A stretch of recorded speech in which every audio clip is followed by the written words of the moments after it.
Welcome to Between the Covers, the show for readers and writers and lovers of books.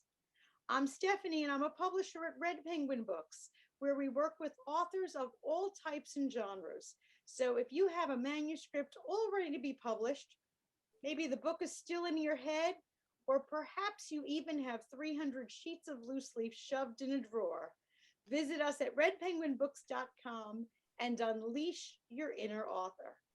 I am beyond thrilled today to be joined by three authors who have absolutely unleashed themselves. And our authors are from all over the country today.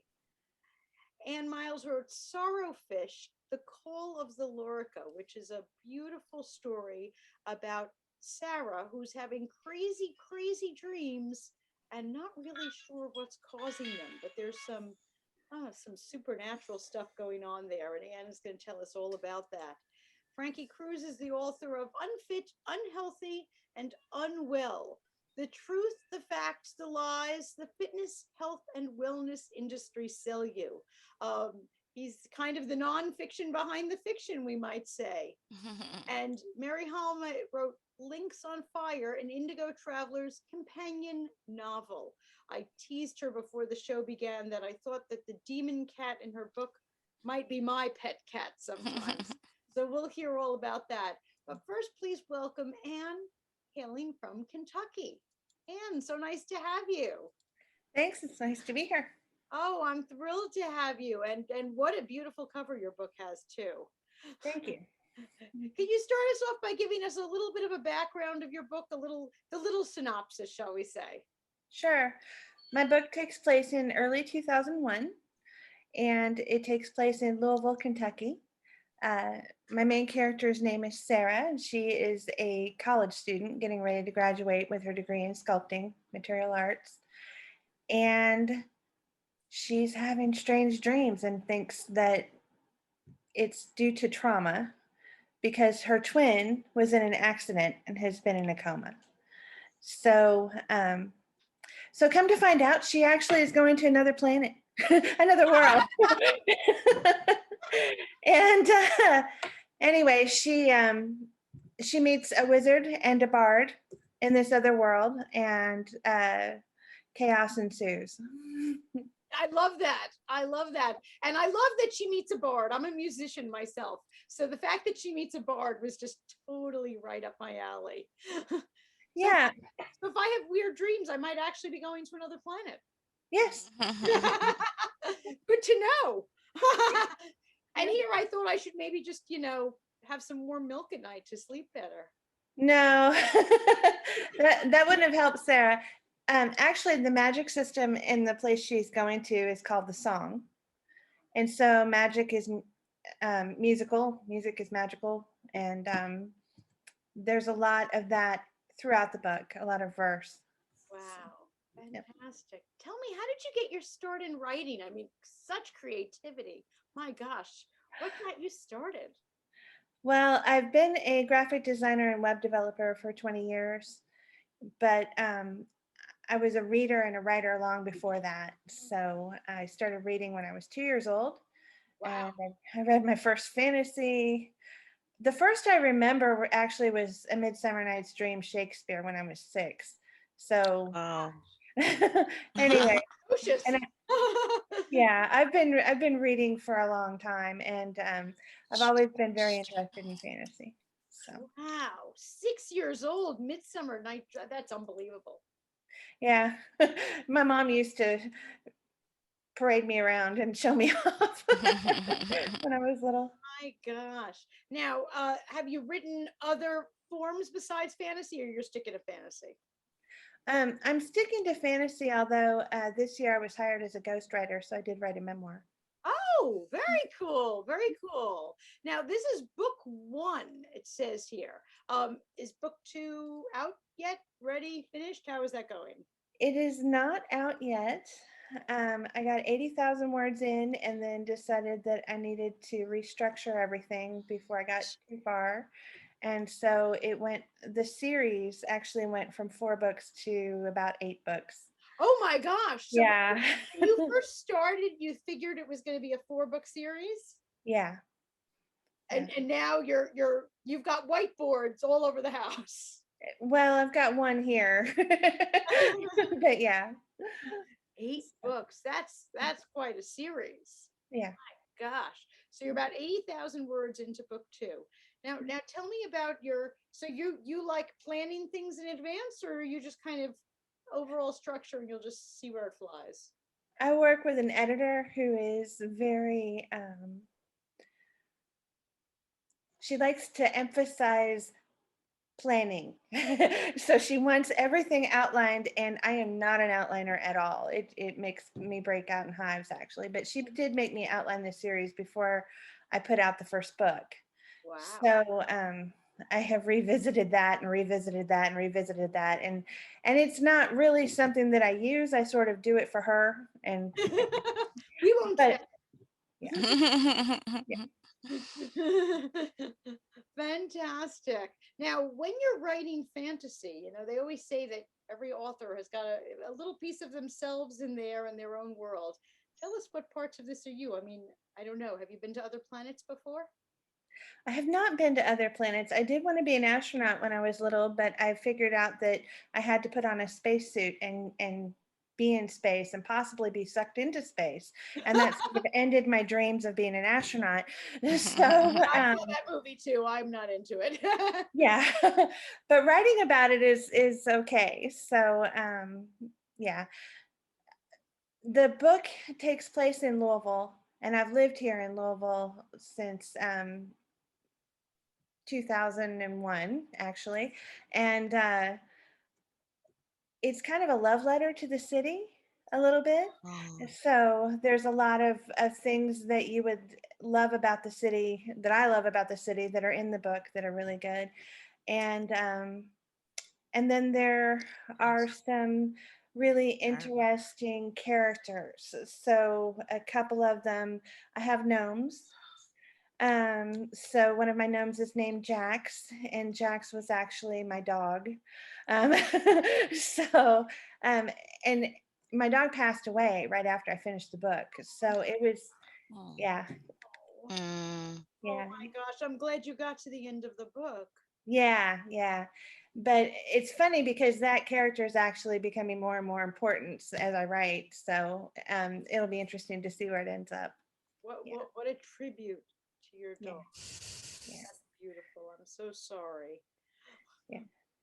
But a love letter to your city. I'm so delighted the way you said that. That's so poignant. I've heard people say that. I'm from New York, and Uh-huh. there are movies and television shows that people have used that term, a love letter to the city. I've Mhm. never heard it used for Lovell before, so I'm thrilled. Yeah. So tell me a little bit about you writing. Do you write every day? Do you write when the wind blows you? What's your kind of modus for this? Are you a deadline girl? What's up? No deadlines. I do tend to go in sprints, so I'll take a NaNoWriMo month and set a goal and try to hit that goal. Um, but lately what I've been doing is about 500 words a day. Okay. Yeah. Okay, 500 words a day, and it adds up. Yeah. Absolutely adds up. Yeah. I mean, you said you were 80,000 words in on this new book already. Yeah, that was before I restructured it. So now I've gone back. So now I've only got about 30,000 words, but I've got the other 50 in a box waiting. Could be a Yeah. different book. Yeah, okay, and it'll come out, so it's fine. Yeah. Fantastic. And how about family and friends? Are they supportive? Are they your beta readers? Do they not even know you're on the show? Tell me. Well, my husband is my biggest fan and my biggest help, and we work together all the time anyway from home. So he reads when I'm finished with the draft. So I have to finish the draft before he'll read it. But then he reads a couple times. And I have two grown children and 4 grandchildren. Oh, wow. Wow. Yeah. Wow. Cool. So Are they as precocious as you that they read as well? well, actually the oldest one is Ephraim started reading when he was 2, and he's now 5, but he reads a lot. He's actually, very precocious. And then the others, not so much, but that's okay. Everyone's different. Yeah. Everyone's different. Well, that's great if you have in like built-in beta readers right there in the family to pass around your manuscript. That's fantastic. Yeah. So you're working on book 2, and now tell me a little bit about this ghostwriting. This is a new kind of a job for you?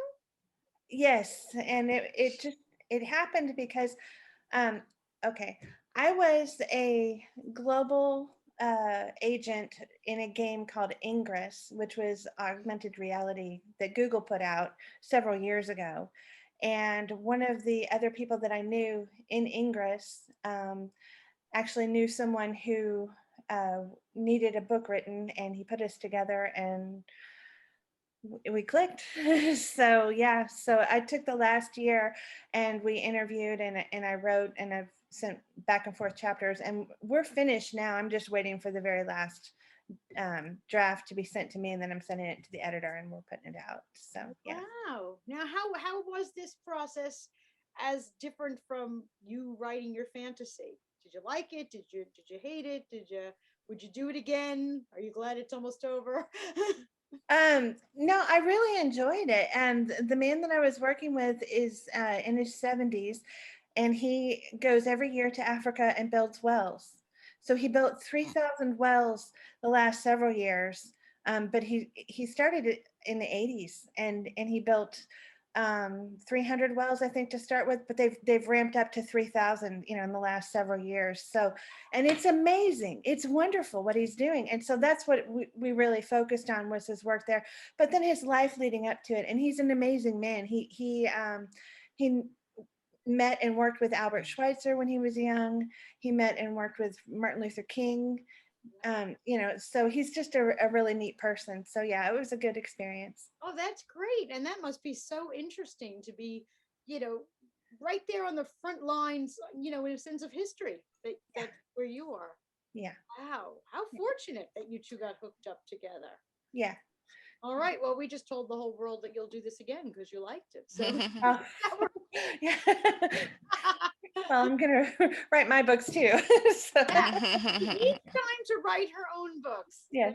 That's for sure. That's for sure. Tell us a little bit about your kind of like ideal audience when you're writing. What kinds of people generally go for your books? Older, younger, people who like something else. What's a good match? Well, I'm a Christian, and so Christians like my book, but you don't have to be a Christian to like my book. Okay. But just letting you know that, if you are interested in that sort of thing, there are little nuggets hidden throughout. Oh, okay. Good to know. Good to know. Yeah. And but college students and generally young women. So this book is a little different in that most fantasy novels are written more for boys, I think. I don't. And anyway, so this is definitely a girl book. Okay. Yeah. No, I'm glad to hear that. And especially, like you said, younger women who might love the genre but feel like they're not being represented. Yeah. And I love the way you described it, that you don't necessarily have to be a Christian, but there are little nuggets. People like finding those little hidden gems in there. Yeah. Well, fantastic. Thank you so much. That sounds fabulous. Our next author, Frankie Cruz, is not a fiction writer, but he writes about what is fiction. And he's writing about the fitness and health and wellness industry, which are based on the premise of helping other people. But there are lots of things that are, shall we say, false platitudes. In the book, a group of internationally acclaimed industry veterans, medical doctors, consumer psychologists, they're all revealing the tricks of the trade. So welcome, Frankie Cruz. Thanks for joining us today. Thank you for having me. Oh, such a pleasure. Such a pleasure. How did you get involved in uncovering the secrets of the fitness and wellness world? Well, it's funny because I'm a personal trainer, And when you work with other people, they come to you with these really strange ideas of like, oh, well, do you think I should do like start drinking bullet coffee, which if you don't know, is a really well-known thing, but it's coffee with like a stick of butter put in it. And they're like, that's a health drink. And I looked, I'm like, wait, what? So that was. I tried it once. Yeah, I tried it once too. Did you? Oh, it was not good. Yeah, so I was like, when butter like starts getting referenced as like a health supplement, I was like, all right, no, I gotta like write something. I have to do something to try to remedy this whole situation. Wow. Okay, so you're a personal trainer. So that's very cool. And that means that you work one-on-one with people in exercise and fitness, but also encourage them when it comes to diet and nutrition. Yes, so I help people figure out their diets, and I also help people figure out the psychological aspect. Because when it comes to fitness, I mean, we all know what we have to do. We all know eat more vegetables, go ahead and exercise. But the hard part is then actually doing it. I mean, we all have these claims of, well, this is going to be the year. I'm going to go ahead and I'm going to get in shape. I'm going to start doing this. I'm going to start doing that, and then for like the majority of people, it's after January's over, they fall off and they go, maybe next year. Well, I mean, as a trainer, and here it is, the end of March, which means that most of us have already stopped doing whatever we thought we were going to do back in January. Any tips on that? How we can stick to a program? Yes, you know what? The number one thing is to start small. Do one thing that you think that is so easy, I have zero excuse to just not do it. Oh, okay. Because it is all about integrating things into your lifestyle. So if you say, well, I can go for a 5-minute walk like every day. I mean, 5 minutes, that's nothing. So I mean, you could go ahead and, I mean, you blink and 5 minutes pass by. But if you do that, then eventually you go, oh, okay, well, I mean, this is like really easy. It's part of my life. But what if I just umped it up to 10 minutes? And then before you know it, you're walking like 20 minutes a day. And it might take you like a few weeks to a month. That way it's ingrained into you and you just do it out of habit no matter what. But at that point you go, okay, well, I mean, I guess I'm just a walker. I just walk places now. So as opposed to saying, I'm going to jog 3 times a week for an hour, or, that's not the way to do it. Yeah, because when you try to drastically change your life overnight, it almost never, ever works. Gotcha. Because, like, I mean, like, think of how many times you go ahead and say, I'm going to start doing this. You do it a few times, you go, all right, this is great. But then you fail and you go, oh no, I failed. Now it's like, I got to start playing catch up, and then you never catch up because you're not able to. And you're like, well, now it's just the giant mess, and I give up. Right. No, I get that. So what are some of the biggest myths about fitness and wellness? You mentioned the stick of butter in coffee not really being a healthy choice. What are some of the other biggies out there that we all believe? Oh my goodness, so many different supplements. I mean, you can't go like 2 seconds on the internet, it seems, without seeing an advertisement for some sort of like, oh, supplement, just take this, and then you'll lose like 20 pounds in like 7 days, or some other ridiculous claim like that. There's fat burning pills, which never ever do anything. They don't work. And then you'll see like anything and everything. You'll literally see anything, or even things that seem innocent enough. It's like, oh, like drink apple cider vinegar like every day, and it'll do amazing things for you. But then when you do a little bit of research into it, you're like, I mean, I guess it has a tiny bit of benefits, but like the things that are in it, they're not at like clinical dosages, so they don't actually do anything. Like when you actually like go through with it. Right. How about in fitness? Are there things that's kind of with things we put in our mouth? I'll say those were with fitness or exercise. Are there any big like, oh my gosh, no, don't do that kind of thing that we are all thinking is a good idea? Well, look to Instagram. You will see many different things.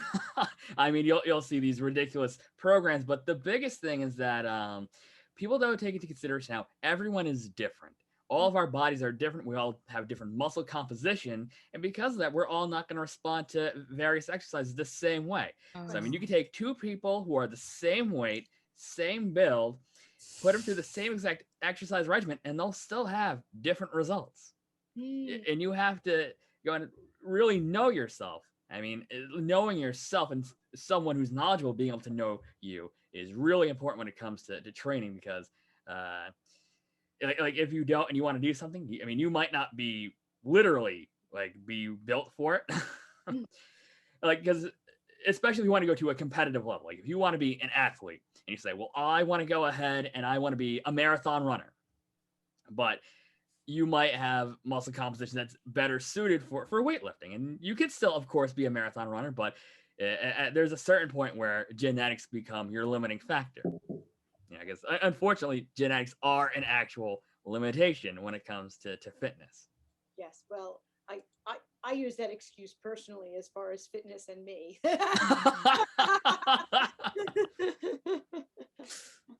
So how about for all of us whose genetics are probably not in favor of it? What are some easy, soft entry ways that we can get, better than we are today? But you mentioned a 5-minute walk. I think I could do a 5-minute walk. I'm thinking Anne and Merrie are nodding their heads. They can do a 5-minute walk. What, should I add one more vegetable a week to my plate? What's the Yeah, I mean, you could do, I mean, there's so many different things that you could do.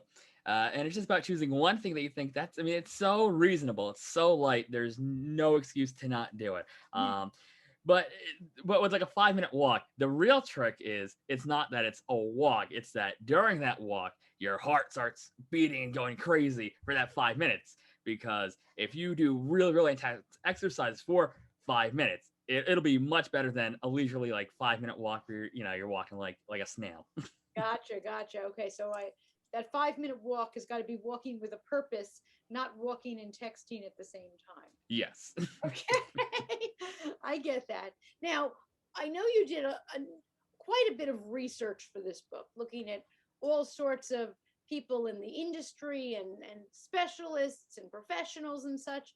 And I know that you yourself are a professional in this field, but was there anything that you uncovered that surprised even you? Oh, there were so many different little things. Really? Awesome. Yeah, I mean, because, and I actually have a couple of co-authors that helped me with this book, because I realized, oh, there's no possible way I can know everything. So I better bring on a whole bunch of other people who can help me, because I also, there's a lot of science in fitness is subject to change. I mean, we don't know everything about the human body. There's always so much more to learn, so much more to revise for the studies that we have.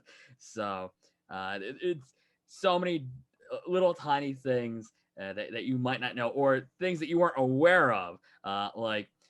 One person I met making this book, an incredible guy by the name of David Lyons, and he specializes in helping people with multiple sclerosis, because he also has multiple sclerosis, and he happened to, in a sense, overcome that to be a bodybuilder, which was amazing. And I had never known there was this really tight-knit community of people who all have multiple sclerosis, and they're all really, really into fitness. Wow, who knew? That's definitely something that while researching would probably be surprising. Absolutely. And of course, while talking with all these people, inevitably I got so many, oh my goodness, when they all find out, oh, I'm legally blind. Because that's something you almost never see as a legally blind personal trainer. Yes, I was going to ask you how that affects you as a personal trainer. Are people surprised by that when they first meet you?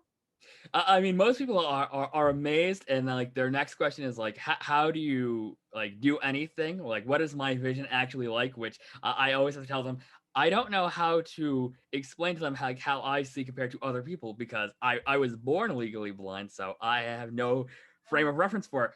I mean, I've always just seen how I've seen. Like, how am I supposed to tell you how it's different than what you see if I've never experienced it? That makes perfect sense. There's no comparison there. But let me ask you a question about writing, because there's your profession as a personal trainer, but you are also a professional author. And can you share with us a little bit about how that has affected you, being legally blind and being an author?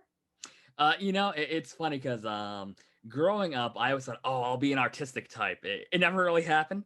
Probably partially because I'm legally blind. but but part of that creativity was a lot of writing. I always loved to write. It always felt like a way for me to express myself. Use a lot of spell check. But it's always been a process. And at first, I wasn't someone who really planned. I just kind of like went off the cuff. But I did eventually learn to love outlining stuff myself. As I kind of learned to realize, oh, I am an outliner. That's just who I am. Helps me organize all my thoughts because unlike a lot of other authors that I know, I do not get writer's block. I have the complete opposite problem. I have way too many ideas at any given time. So for me, it's always, okay, how the heck do I organize all this that way? I can separate all the ideas I did have and maybe put that into something else I want to write and not have this be about like 20 different kajillion things. And when you look at it, it's nothing but a gigantic mess. Wow. So maybe all that will help Anne to get over not liking to plan. No, she's shaking her head. Still not a planner up there. Frankie, you are a huge inspiration to so many people. Well, all three of you. The reality is, statistically speaking, 90% of our country wants to write a book. When they poll people on the streets, even 90% of the population wants to write a book. And the three of you are the Mount Everest climbers of the book world. You did it. Some of you multiple times. You've done it. So one of the things I always love about this show is not only for us to reach readers who are interested in our types of books and get a little flavor of them, but also we attract a lot of writers and prospective writers out there. And what a huge inspiration for them to meet you and know how it felt when you were first trying to do something. It seemed insurmountable. Yeah. Not anymore, because I got the three of you up here, and it isn't insurmountable at all. Our next author, Merrie Halma, is the author of Lynx on Fire, an Indigo Traveler's companion novel. And it's about a cat who kind of is, I'll say, awakening to what their past incorporated, and not really sure if they're going to be, in actuality, a demon cat or not. Well, all those cat haters in the world think they're all demon cats. I suspect that our author does not share that view. So please welcome. Oh no. Merrie, so nice to have you here. How are you? I'm good. Thank you for having me. I'm thrilled to have you. And I'm excited. you're in Idaho. Where in Idaho are you? I'm in the Treasure Valley. Well, it's Nampa, Idaho. So I'm about roughly 20 minutes from Boise. Okay. Close enough. And my mom was raised in Kentucky. Louisville's, it's a great place, and E-Town. Yeah. Elizabethtown. Right? Oh my God. So yeah, so anyhow, I just wanted to put that out there. That's fantastic. So anyhow, so we moved to Idaho in 98, and so in 2001 was when we moved to Nampa. Fantastic. So, well, beautiful scenery. That's yeah. So Thank you. So yes. I suspect you're a cat lover, not a cat hater, to write I'm a cat lover. this. I usually have at least 2 cats. If we've had 3 at the most, and we usually have 3. I would love to have 4. My husband says no, 2 is enough. And I'm like, My but I husband want said more. the same thing. I have 2 cats also. Same thing. So tell me a little bit about the story of Lynx on Fire for our viewers. So Lynx is my werecat. He's a shapeshifter, and he doesn't remember anything about his earlier life. He does know that the person who found him, his name was Terrier. He was an alchemist blacksmith. Rescued him from a fire, and taught him a little bit about shifting. But Terrier made sure that Lynx hid his scars that he has. So when my original characters, Xander first meet Lynx, Lynx looks like a regular little tabby cat, and so Lynx is comfortable being a tabby cat. He doesn't know anything better, but then he has this desire to have opposable toes, thumbs, so he can snap and transport himself or open his own milk bottle. Wow. And so in the second book, in the Indigo Travelers, he gets his desire. So then the villagers chase him out of the village of Kent on Kara, which is another world, with pitchforks and torches, calling him a demon cat. And he says, I'm not a demon cat. I just really wanted toes, opposable. You know? So he's been haunted by this. So when Lynx on Fire opens up, he's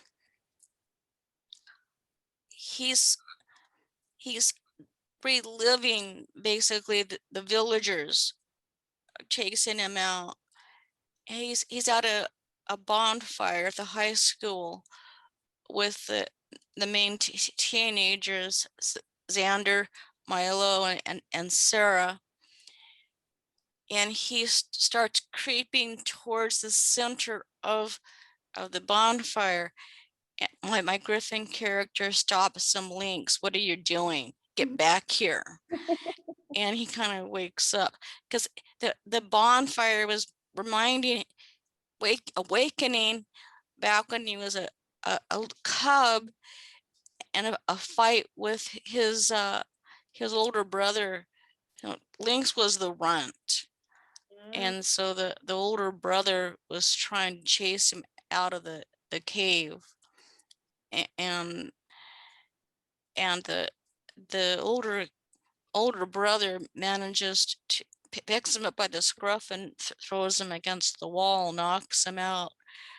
Lynx's spirit rises up and leaves the cave, and he passes a bear family who who's sitting around a campfire feasting on the humans that they killed, which probably isn't too pleasant. And the young bear cub looks and says, look, there's a werecat whose soul's lost. We got to do something.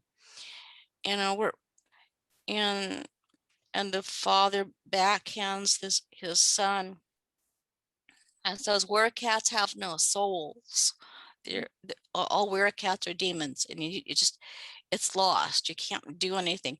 We're the gods here. And the bear cub remembers Lynx. And so later, bear cub's able to bring fire. Oh, okay. And so when the brother actually manages to chase the inferior brunt out later, he the bear cub chases him, and he was the cause of Lynx ending up under a pile of wood on fire.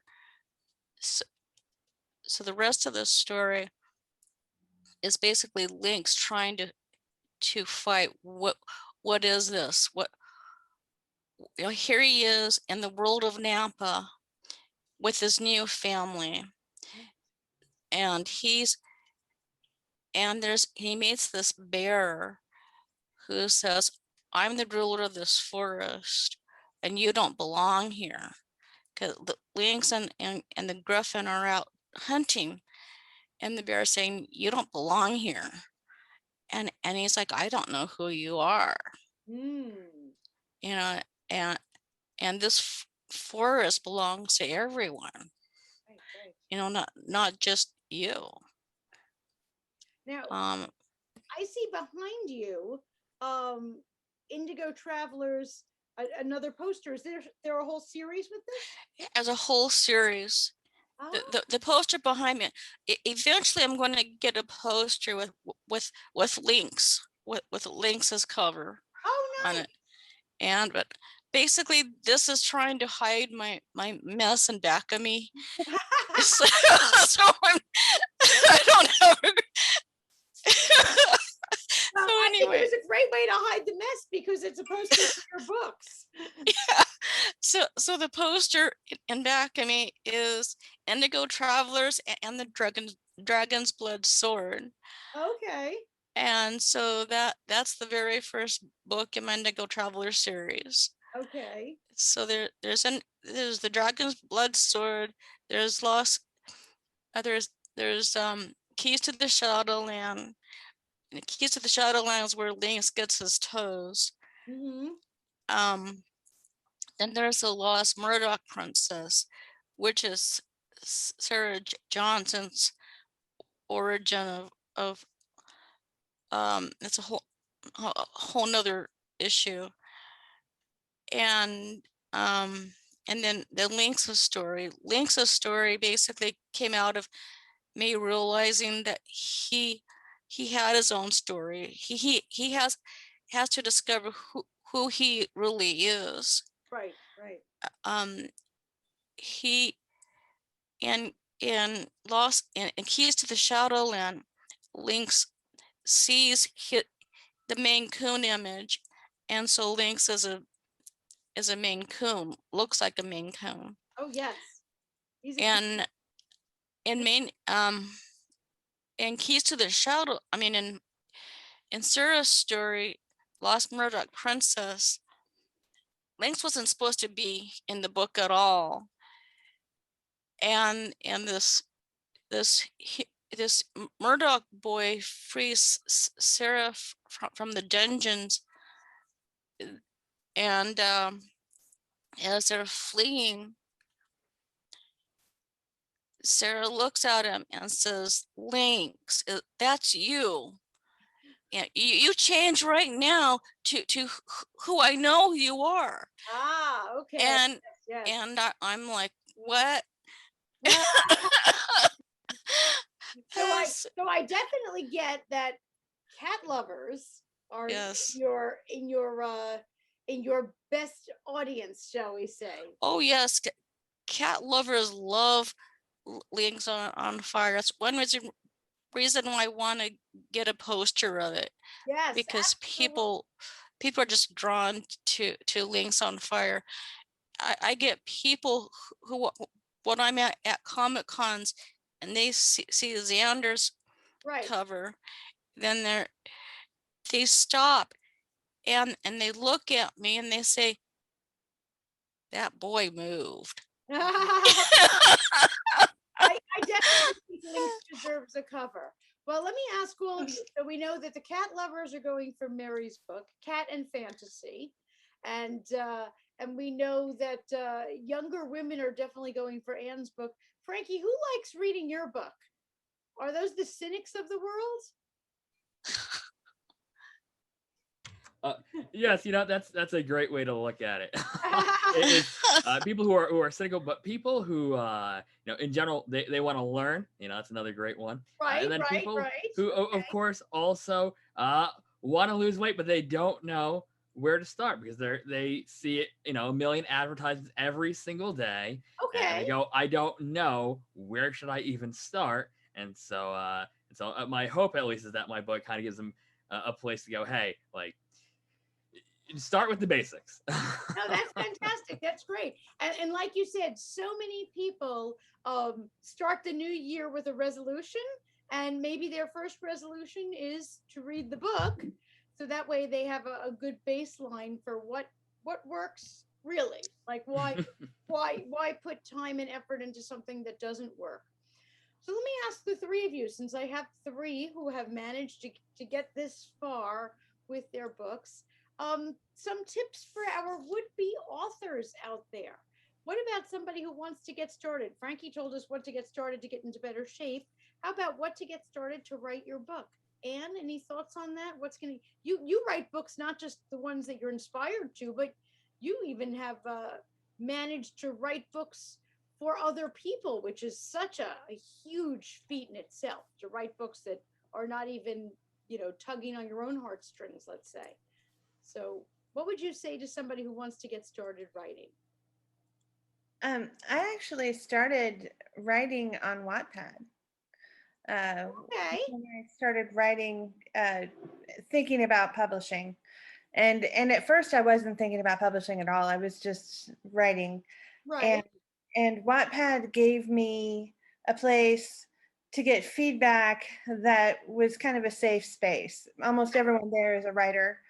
And you will get the occasional troll who will come along and slam your work, but most of the time, people who have taken the time to read it, they enjoy giving you feedback, and the feedback is valuable.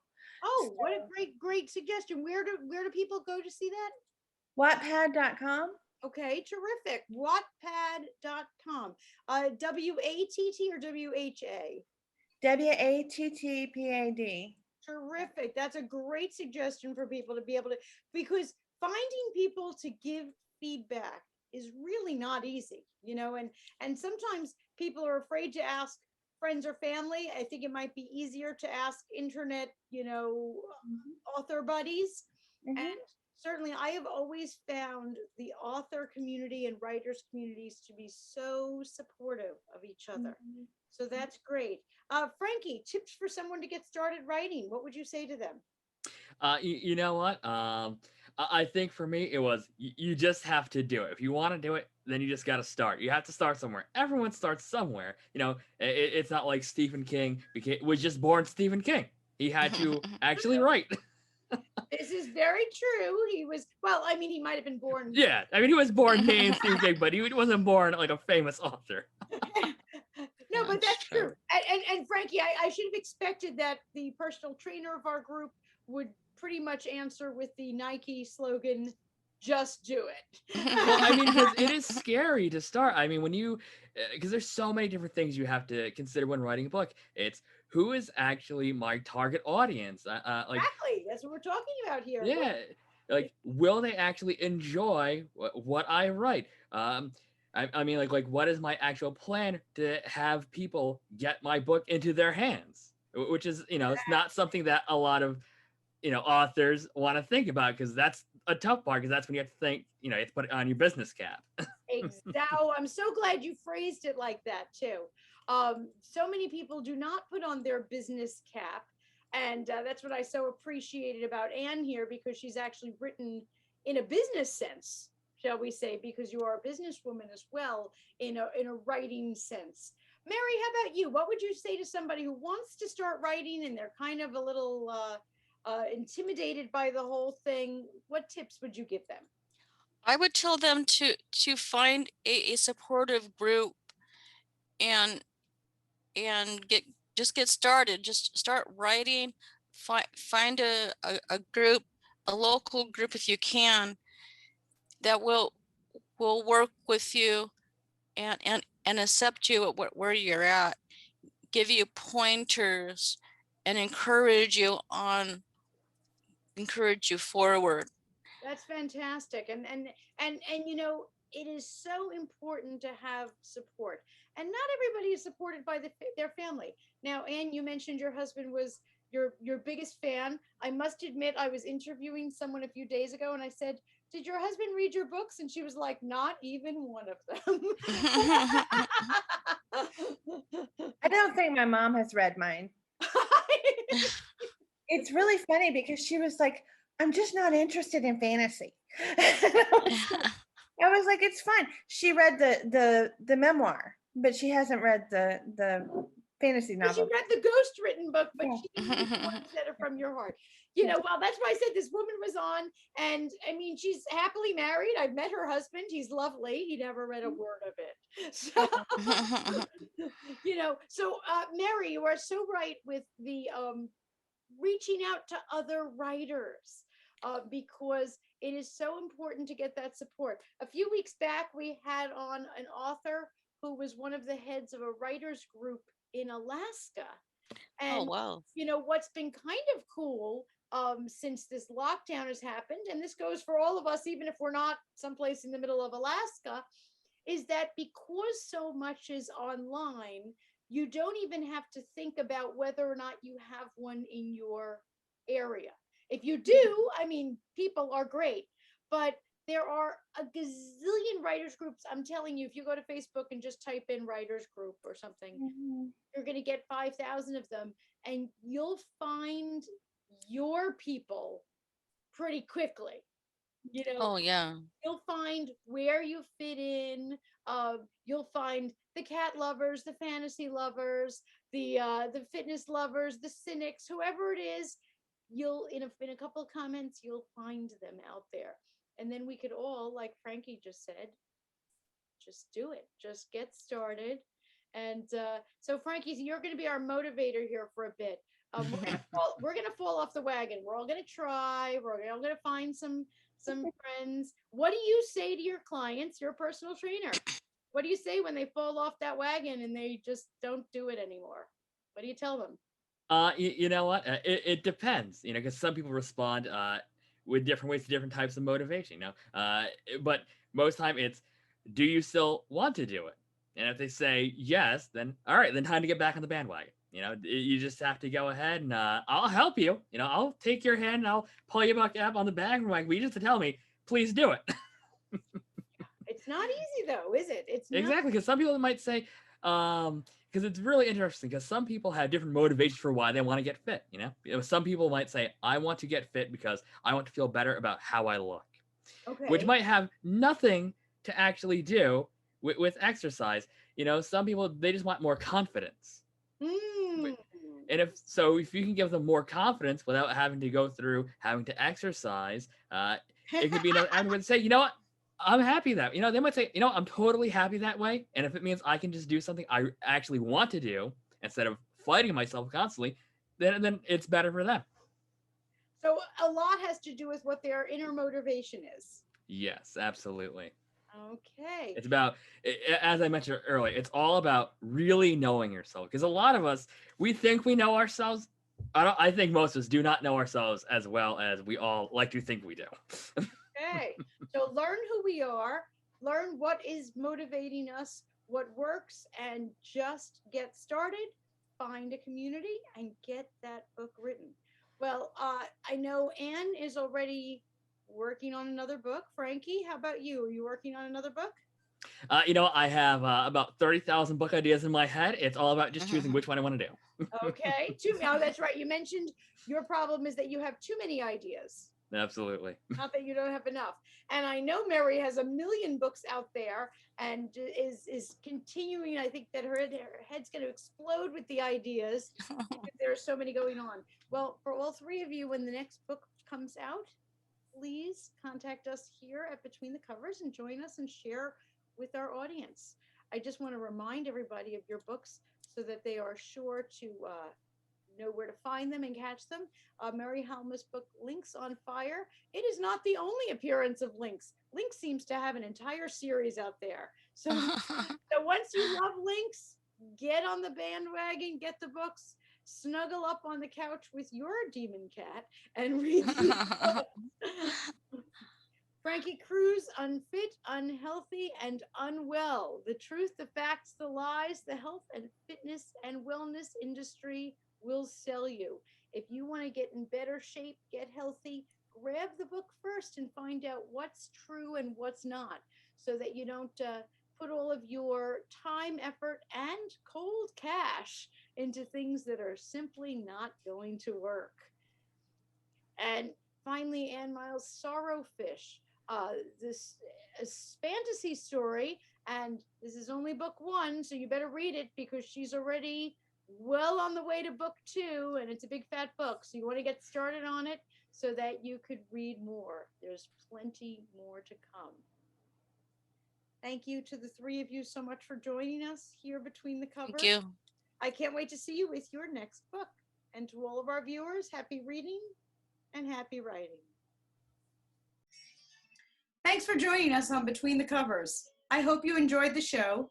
If you're an author who would be interested in appearing on our show, or perhaps you're a member of a book club, we do host book clubs as well, please visit BetweenTheCoversTV.com.